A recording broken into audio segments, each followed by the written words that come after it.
శ్రీరాముడు మాట్లాడిన ఒక గొప్ప మాట మీకు తెలుసా?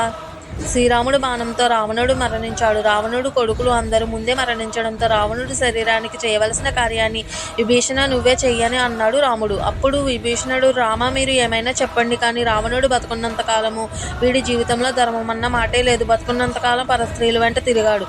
అటువంటి వాడికి అంత్య సంస్కారం ఏంటి? ఆ శరీరాన్ని అలా వదిలేద్దామని అన్నాడు. అప్పుడు రాముడు, విభీషణ, అవతలివాడు ఏ శరీరంతో ఎన్ని పాపాలు చేశాడో ఆ పాపాలు అన్నీ ఆ శరీరంతోనే వెళ్ళిపోతాయి. అందుకని ఇంకా వైరం పెట్టుకోకూడదు.